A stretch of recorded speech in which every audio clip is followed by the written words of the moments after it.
Hello, dear students, and welcome back to Media Pathshala. In today's lecture, we will be studying advertising and marketing research. We had started this subject in the previous video. It is a SEM 5 advertising subject. It is a TYBA MMC advertising subject of semester 5. We had started this last lecture wherein we studied about what exactly research is. If you can just go through these slides again.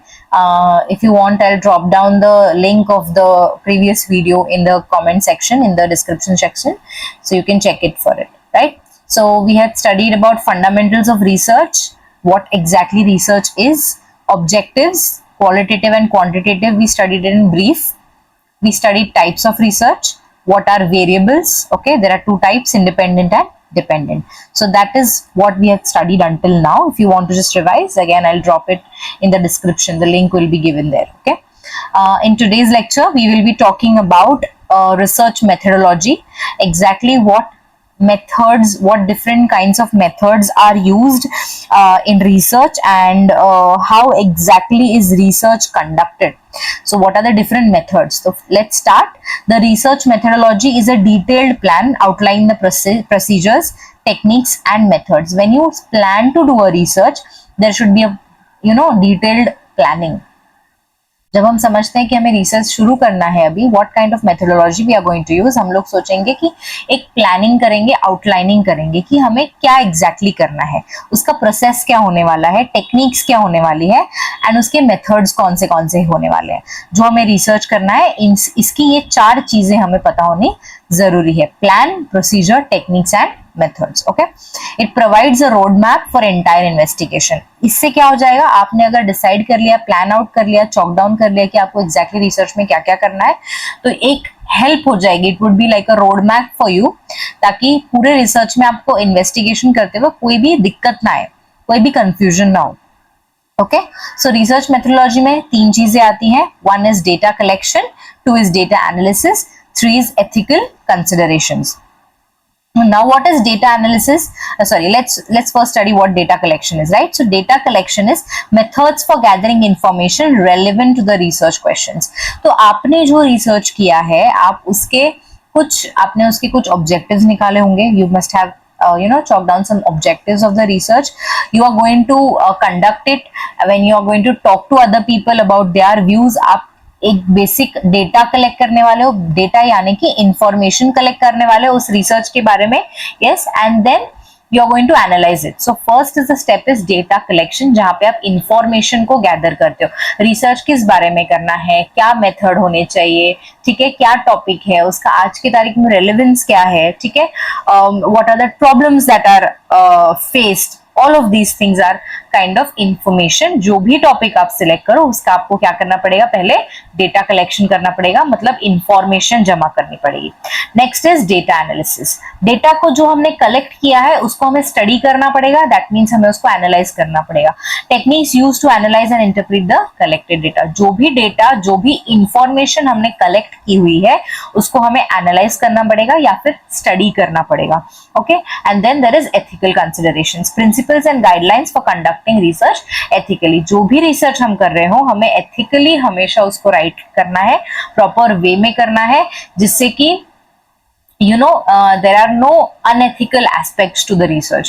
There is nothing which is defaming something or someone. There is nothing which is not right to be portrayed. So any topic or anything, any concept that need not be highlighted. और ethics, values होने चाहिए आपके research में, principles होने चाहिए कोई जब आप रिसर्च करते हो, ठीक है. Let us understand the steps in research. यहाँ पे अगर आपने देखा तो यहाँ पे कुछ स्टेप्स दिए गए हैं. Okay, there are some steps here in research.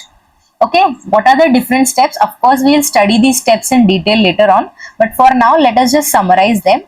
Defining the problem, that means select a topic for research. आपको जो भी रिसर्च करना है, जो भी डेटा कलेक्ट करना है उसको आपको पहले क्या करना पड़ेगा, स्टडी करना पड़ेगा या फिर प्रॉब्लम को डिफाइन करना पड़ेगा. मैंने हमेशा बोला है रिसर्च सिर्फ दो चीजों के लिए हो सकता है, एक तो कोई प्रॉब्लम सॉल्व करना हो तभी रिसर्च करना है, या दूसरा कुछ नई इंफॉर्मेशन ढूंढनी है, ठीक है, तभी रिसर्च करना है। तो हमने पढ़ा था एक्सप्लोरेटरी, डिस्क्रिप्टिव, ठीक है। तो एक्सप्लोर करना है कोई चीज या किसी चीज को डिस्क्राइब करना है, किसी प्रॉब्लम को सॉल्व करना है, तभी रिसर्च किया जा सकता है, ठीक है। तो यहां पर क्या दिया गया है कि first is defining the problem of the research, exactly selecting a topic for research. आप किस चीज पे रिसर्च करना चाहते हो। कंपनीज बड़ी बड़ी किस चीज पे रिसर्च करती है। Let's say for example my organisation is facing an issue when it comes to sales, okay, my products are not selling well as far as my expectations है, ठीक है। let's say for example कि एक company है मेरी जिसमें यहाँ पे प्रोडक्ट जो है मेरे जो नहीं सेल हो रहे हैं, so that is my problem, right? so I want to research why वो प्रोडक्ट्स नहीं सेल हो रहे हैं, that is my research problem कि why, what are the different reasons because of which my products or services products are not selling out, ठीक है। so that is my problem, okay। उसके बाद review of literature. Review of literature क्या होता है, familiarising yourself with existing research on the topic. क्या इसके पहले इस टॉपिक पे कोई रिसर्च हुआ है क्या, हमें वो स्टडी करना है, ठीक है। उसको हमने रिव्यू करना है, अंडरस्टैंड करना है कि क्या पहले मैं जो टॉपिक रिसर्च कर रही हूँ उस पे पहले से कोई कंटेंट अवेलेबल है क्या मार्केट में, as an market, as a may be different sources like internet पे या बुक्स में या रिपोर्ट्स में, कहीं पर भी सेकेंडरी इंफॉर्मेशन कोई अवेलेबल है क्या, या फिर किसी ने उस पे पेपर्स लिखे हैं क्या, या फिर इसमें किसी ने रिसर्च किया है क्या, रिपोर्ट्स लिखे हैं क्या, तो मुझे वो स्टडी करना है, that is review of literature. Next क्या है, selecting a research design, choosing one और more research methods, observation, experiment और सर्वे। आप किस मेथड से रिसर्च करना चाहते हो, क्या आप सर्वे मेथड से करना चाहते हो, क्या आप क्वेश्चनर मेथड, सर्वे मेथड से, ऑब्जर्वेशन मेथड से करना चाहते हो, या फिर आप ऑलरेडी एग्जिस्टिंग अवेलेबल जो इन्फॉर्मेशन है उसी को लेकर आप रिसर्च करना चाहते हो। Exactly selecting the research design, the format of your research should be selected. Then there is formulation of hypothesis. अच्छा, ये टॉपिक्स हमने धीरे धीरे आगे पढ़ेंगे, डोंट वरी, ये सिर्फ आपको एक थोड़ा सा आइडिया आ जाए करके मैं आपको बता रही हूँ, ठीक है। फॉर्मुलेशन ऑफ हाइपोथेसिस क्या होता है, what do you intend to study, test और study, what do you intend to study and what is the relationship among the variables. आप जब हाइपोथेसिस है, सबसे पहले हमें अंडरस्टैंड करना है कि what are hypothesis. Hypothesis are nothing but assumptions to what, to my research problem. अगर मेरा जो रिसर्च प्रॉब्लम है, मे बी जैसे पहले वाला एग्जांपल अगर हम लेते हैं कि my product is not selling, okay, मेरे जो प्रोडक्ट्स है जितने सेल होने चाहिए उतने नहीं हो रहे हैं, ठीक है। तो ये मेरा रिसर्च प्रॉब्लम है। अब इसका हाइपोथेसिस मतलब अजम्पशन, मैं पहले अजम्पशन निकाल लेती हूँ कि शायद मेरे प्रोडक्ट की क्वालिटी अच्छी नहीं है, या शायद मेरे प्रोडक्ट का प्राइस ज्यादा है। तो ये क्या है, शायद वाला पार्ट क्या है, ये अजम्पशन है, that means this is hypothesis. Research में हाइपोथेसिस जरूरी है ताकि आपको अंडरस्टैंड हो कि आप कहाँ लैकिंग हो या आपके प्रॉब्लम में क्या एक्चुअल सॉल्यूशंस आ सकते हैं, right, that is formulation of hypothesis. Then there is research, carry out the research, collect your data and record the information. So once your research problem is defined, once your hypothesis is done, once your review of literature is done, what you do is research को conduct करना शुरू करना है। मतलब interviews लेना, survey conduct करना, different method से experiments करना, ऑब्जर्वेशन, जो भी आपका रिसर्च डिमांड करता हो। Every research is different, we can not compare scientific research with commerce research और बिजनेस रिसर्च या एडवर्टाइजिंग रिसर्च। साइंटिफिक में, साइंस में ज्यादा एक्सपेरिमेंट्स होते हैं, कॉमर्स में या in the business world, in the business research, lot of things are dependent on the feedbacks और on the responses of the particular persons. Data collection पे बहुत ज्यादा ध्यान दिया जाता है, ठीक है। तो रिसर्च को आपको कंडक्ट करना है, उसके बाद आपको रिजल्ट्स को इंटरप्रेट करना है। जो भी डेटा आपने कलेक्ट किया है उसको आपको क्या करना पड़ेगा, एनालाइज करना पड़ेगा या फिर स्टडी करना पड़ेगा। So interpreting your results. Next is report the research findings. जो भी डेटा कलेक्ट किया है उसमें जो भी आपको कंक्लूजन मिला है उसको आपको क्या करना है, रिपोर्टिंग फॉर्मेट में लिखना है, ठीक है। Again please understand, this is just an idea I'm giving to you. We are going to study each and every point in detail in the coming lectures. Okay, so don't worry. अभी सिर्फ समझ के ले लो कि research का step by step process क्या होता है, okay? And then there is repeating the problem, repeating the research.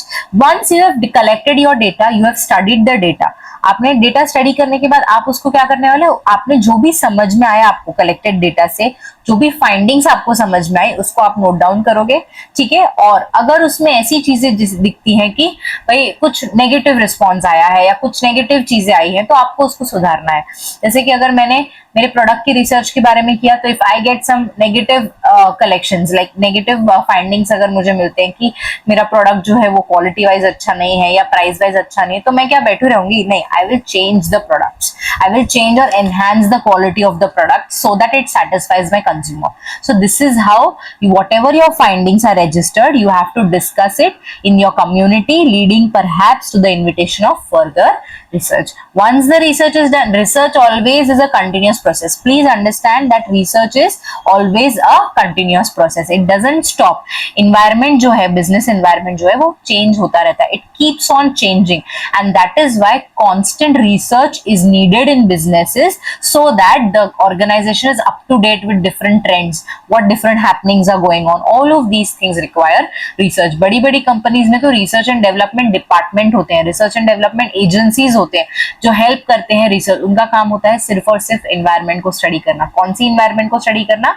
Business environment, क्योंकि हम लोग एडवर्टाइजिंग एंड मार्केटिंग पढ़ रहे हैं, right? We not studying science. So यहाँ पे रिसर्च पूरा बिजनेस एनवायरनमेंट पे डिपेंड रहता है, नए नए ट्रेंड्स पे डिपेंड रहता है, right? So first we have understood here what research methodology is. This steps are just for your reference और for your understanding. We are going to study each and everything in detail in the coming chapter, so don't worry, okay? Next जो भी देखिए, हमने पहले case में क्या पढ़ा था यहाँ पर, if you could just recall, we had studied review of literature, right? So let us study what exactly review of literature is, okay? A literature review is a comprehensive analysis of existing research. Already existing research को हम study कर रहे हैं, ठीक है? आप पहले नहीं हो जो टॉपिक पे उस रिसर्च कर रहे हो, शायद आपके पहले भी बहुत लोगों ने उस पर रिसर्च किया होगा, राइट? तो उसका कॉम्प्रिहेंसिव एनालिसिस करना है एग्जिस्टिंग रिसर्च का and scholarly works related to the research topic. अब जैसे मैं अगर रिसर्च कर रही हूँ on consumer behaviour, so don't you think there are many researches already done on consumer behaviour? Okay, if I'm doing a research on social media application like Instagram, don't you think there are so many already so many people have already done research on Instagram? Anything it might be, right? So research topic पे आप जो भी आपको content मिल रहा है जो दूसरों ने research किया है वो आपको study करना है, उसका comprehensive analysis करना है. It provides a foundation for the study and helps identify gaps in knowledge. It helps you in understanding the study, आपके रिसर्च को और ज्यादा बेहतर बनाता है. ऑलरेडी जो चीज में रिसर्च किया है उसमें अगर आप रिसर्च करते हो तो उसमें ज्यादा कोई इंपॉर्टेंट नहीं होगा, बट हाँ अगर उस रिसर्च में कोई लैक्यूनाज है, कोई गैप्स है और अगर आप वो गैप फिल करने की कोशिश कर रहे हो तो your research is successful, right? Because already people have done research on it. What new are you going to tell?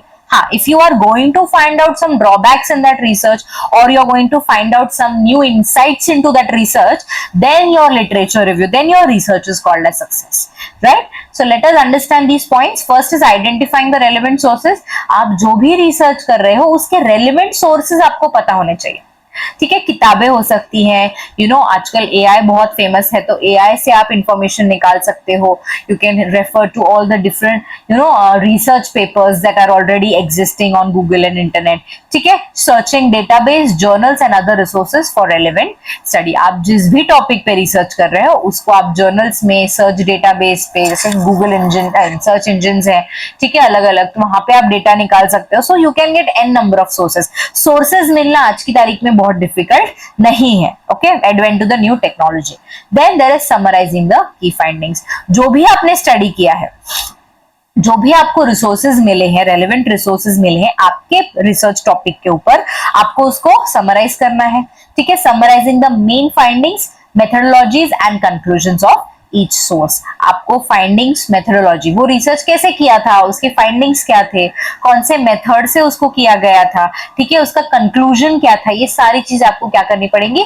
Summarise करनी पड़ेंगी, ठीक है? Then there is analysing and synthesising of information, identifying the common themes, patterns and gap in the existing literature. जो भी research आपने किया है, जो भी रिसर्च आप स्टडी कर रहे हो, जिसका भी रिसर्च आप स्टडी कर रहे हो, उसमें आपको क्या करना है? उसका थीम, पैटर्न, उसमें कोई ड्रॉबैक्स है क्या, कोई लैक्यूनाज या कोई गैप्स है क्या, वो आपको यहाँ पर स्टडी करना है, Okay, my dear students, I hope you've understood this slide. Let's move to the next one.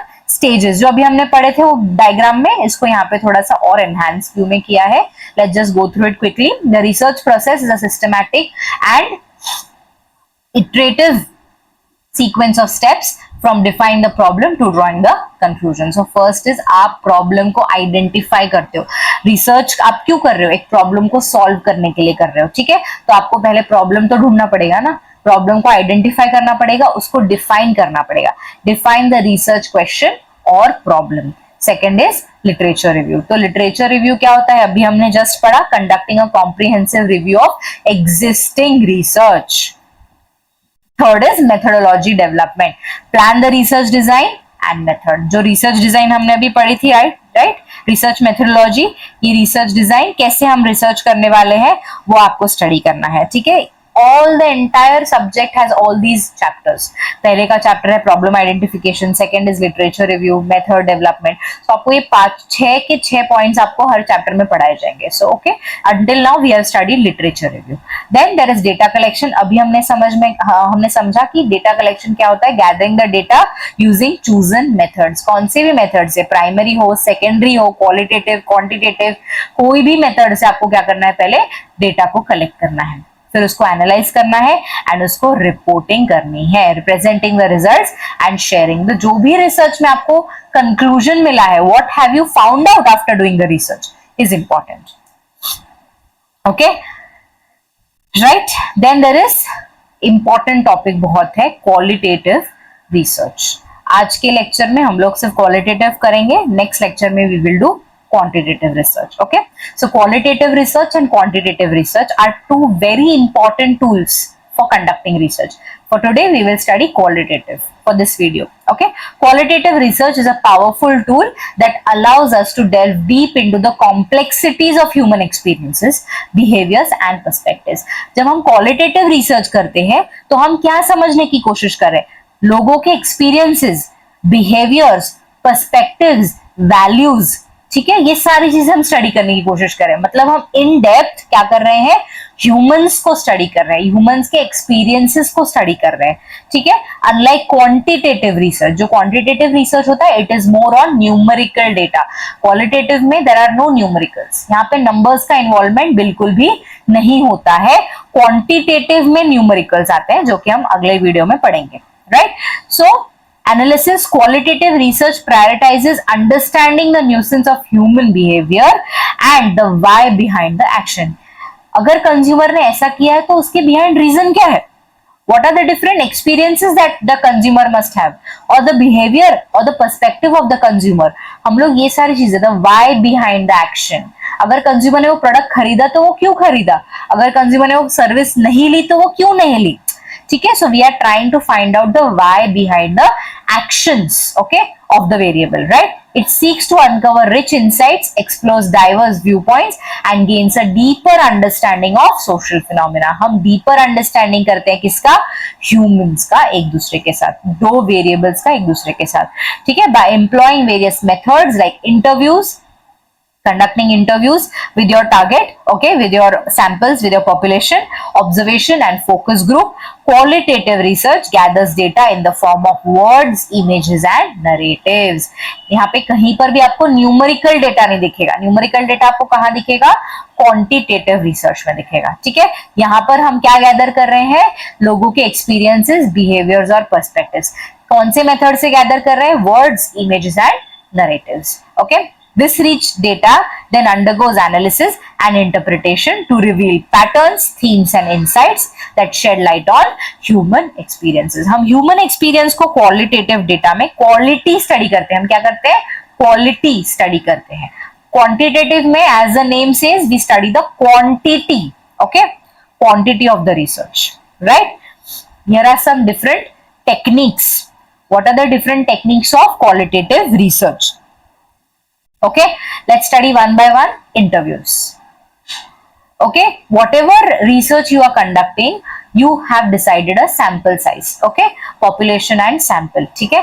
तो आप जिसको भी सवाल करना चाहते हो, जो भी आपके रिस्पोंडेंट्स हैं, ठीक है, आप रिसर्च जब करते हो तब आप एक दूसरे से एक्सपीरियंसेस लेते हो, उनको सवाल करते हो, जवाब मांगते हो, राइट। सो डिफरेंट एक्सपीरियंसेस, तो आप इंटरव्यूज लेना चाहते हो तो ले सकते हो, जैसे in depth interviews allow researchers to gain the nuanced perspectives from participants by engaging in open-ended questions. Okay, open-ended questions क्या होते हैं? Where you allow the participants to give detailed answers. You allow the participants to give detailed answers. Open-ended questions are जहां पे आप personal experiences को share करने बोलते हो, पर्सनल थॉट्स को शेयर करने बोलते हो, राइट, कि उनका क्या ख्याल है, डिटेल में आंसर देना, ऐसे कहते हैं ओपन एंडेड क्वेश्चंस, ठीक है। These conversations explore individual experiences, अलग अलग एक्सपीरियंसेस शेयर होते हैं, मोटिवेशन शेयर होता है and interpretation of specific events और फिनोमेना, ठीक है। जैसे कि let's say for example if I have called 10 people who have purchased my products from my company, okay, अब वो 10 लोगों का मैं इंटरव्यू लूंगी, उन्होंने क्या एक्सपीरियंस किया मेरे प्रोडक्ट को देख के, मेरे प्रोडक्ट को कंज्यूम करके क्या एक्सपीरियंस किया, उनका इंटरप्रिटेशन क्या था, ठीक है, उनका एक्सपीरियंस क्या था, उनका फीडबैक क्या है, right. That means I am conducting their interview. उसे हम एग्जैक्टली फोकस ग्रुप्स भी कह सकते हैं। फोकस ग्रुप्स क्या होते हैं, मैं आऊंगी इस पे, ठीक है। तो इंटरव्यूज कंडक्ट करना जिससे कि हम क्या समझ में आ सकते हैं, हमें नए नए एक्सपीरियंसेस, ठीक है, नए नए इंसाइट्स हमें समझ में आ सकते हैं, okay. Second is the focus group. Focus groups क्या होते हैं? They bring together a small group of participants to discuss a specific topic or issue. The interactive setting facilitates group discussions and allows researcher to observe how individuals interact with share their perspective. Focus group जैसे मैंने बोला कि अगर मैंने 10-15 लोग को एक साथ बिठा दिया, अभी 10-15 लोग को कुछ कॉमन ट्रेड्स रहेंगे इनके, शायद वो लोग एक सेम एज से बिलोंग करते हो, सेम एज ग्रुप से आते हो, या उन्होंने मेरे प्रोडक्ट्स को कंज्यूम किया हो, या फिर वो एक सेम जेंडर के हो सकते हैं, मेल या फीमेल व्हाटएवर, ठीक है। तो ये फोकस ग्रुप्स हो गए। इनको मैं अलग अलग डिस्कशंस करवाती हूँ, अलग अलग टॉपिक, स्पेसिफिक टॉपिक पे अलग अलग डिस्कशंस करवाती हूँ और इंटरैक्टिव सेटिंग में उनसे मैं आंसर्स निकलवाती हूँ। Focus groups are particularly helpful in exploring shared experiences, social dynamics and generating diverse, क्योंकि 10-15 लोग हैं, ज्यादा लोग हैं फोकस ग्रुप में, तो डाइवर्स पॉइंट्स आएंगे। डाइवर्स मतलब डिफरेंट व्यू पॉइंट्स आएंगे, सबकी थॉट अलग अलग होगा, सबका थॉट प्रोसेस, सबका आइडिया, सबका चीज चॉइसेस अलग अलग होगा। अब 10-15 लोग में शायद 5 लोग को मेरा प्रोडक्ट पसंद आए, बाकी लोग को ना आए, तो क्यों नहीं आया, उस पर डिस्कशन, ठीक है, एक्सेट्रा एक्सेट्रा। तो उसे हम क्या कहेंगे, focus group. Then there is observation method. Qualitative data हम पढ़ रहे हैं, तो ये सारी 4 पॉइंट जो है वो क्वालिटेटिव रिसर्च के अंडर आते हैं, right. Third is observation. Observational research involves directly observing and recording behaviour in a natural setting. कई बार सब्जेक्ट को नहीं पता होता है कि आप उन्हें ऑब्जर्व कर रहे हो. Observational research involves direct observing and recording the behavior in natural setting.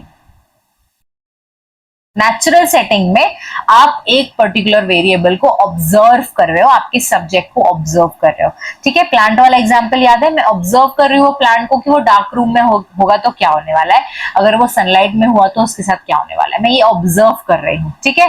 Next, this method is useful for understanding social interactions, cultural practices, context in which behavior occur. Researchers can observe participants, actions, interaction and environment to gain a deeper understanding of social phenomena. Next is ethnographic studies. Ethnographic research involves immersing oneself in a particular cultural group or setting to understand their belief, value and practices. अगर मैं किसी community के बारे में study कर रही हूँ, किसी particular cultural group के बारे में study कर रही हूँ, तो मैं actually उनके साथ रहूंगी, उनको, उनका बिहेवियर, उनके वैल्यूज, उनके प्रैक्टिसेस को समझने की कोशिश करूंगी, तब जाके मुझे कोई चीज का कंक्लूजन मिलेगा. दो prolonged observation, ethnographic is a little bit of a prolong, उसको थोड़ा टाइम लगता है, ऑब्जर्वेशन के लिए, कंक्लूजन के लिए टाइम लगता है. Interviews and participation in daily life, researchers gain a rich understanding of culture and context surrounding of a phenomena. अगर मुझे कम्युनिटी के बारे में, एक कल्चर के बारे में स्टडी करना है, तो मैं वो लोगों से बात करूंगी, उनके साथ रहूंगी जो वो कल्चर फॉलो करते हैं, जो वो मेथड्स फॉलो करते हैं, तो उनके साथ में रहूंगी ताकि मुझे क्या मिल सकता है, नए नए इंसाइट्स मिल सकते हैं. Again these 4 are qualitative research methods. हर रिसर्च प्रॉब्लम, हर रिसर्च अलग होता है, हर रिसर्च का नेचर अलग होता है. तो it totally depends on the researcher what method is he or she going to use. Okay, last slide for the video. Key characteristics of qualitative research. One is inductive research, reasoning, focus on meaning and interpretation, data richness. Characteristics क्या है? Qualitative research कैसे अच्छा बनता है या उसके characteristics क्या है? तो inductive research. Qualitative research often employs inductive reasoning, moving from specific observation to broader generalization. एक particular चीज को observe किया, उसका एक जनरलाइजेशन स्टेटमेंट बना लिया. एक छोटी सी चीज को ऑब्जर्व किया, उसको मतलब अजम्पशन या जनरलाइजेशन कर दिया, ब्रॉडर बड़ा जनरलाइजेशन कर लिया कि ये ऐसा है. Researchers start with data, observe patterns and then develop theories framework based on these findings. तो पहले हम लोग डेटा से शुरू करते हैं. जब क्वालिटेटिव रिसर्च कर रहे हैं तो डेटा निकालेंगे, उसको एक अलग पैटर्न में ऑब्जर्व करेंगे, उसका थ्योरी कंक्लूड करेंगे एंड उसकी फाइंडिंग्स को निकालेंगे. Next is focus on meaning and interpretation. Interpreting the data is very important. जो भी डेटा आपने कलेक्ट किया है उसको इंटरप्रेट करना, स्टडी करना, उसको एनालाइज करना जरूरी है. Qualitative research emphasizes understanding the meaning and interpretation that individuals attribute to their experiences. अगर हम मेरे जो टारगेट है या मेरे जो सैंपल है, उन्होंने अगर उनका एक्सपीरियंस शेयर किया है तो वो एक्सपीरियंस के पीछे का इंटरप्रिटेशन मुझे समझना होगा. मुझे वो ह्यूमन बिहेवियर है, जो भी उनका थॉट प्रोसेस है, वो मुझे इंटरप्रेट करना होगा. It seeks to uncover subjective perspectives and explore the richness of human experience. Human experience के बारे में हमें पता चलता है अगर हम इंटरप्रिटेशन करते हैं in the qualitative research part. And last is data richness and complexity. Qualitative data is rich and detailed, including narratives, description and observation. आपको बहुत ही raw data मिलेगा, genuine data मिलेगा जब आप qualitative research कर रहे हो, क्योंकि आपके जो methods हैं, they're all very genuine methods. Interview, focus group, observation, ethnography. There are very less chances of any manipulation. Okay? In qualitative research आप ज्यादा manipulation नहीं कर सकते हो. This depth allows researchers to delve into the intricacies of human experience and uncover nuanced patterns and insights. हम लोग अलग-अलग patterns, अलग-अलग human experiences को qualitative research data में study करते हैं. Okay? So आज हमने काफी topics cover किए. Research methodology cover किया, literature review, research process, qualitative research, उसका common techniques और characteristics. ठीक है? So I hope you all have understood, my dear students, the entire video, the entire lecture has been understood by you. If you have any doubts, please drop in the comment section.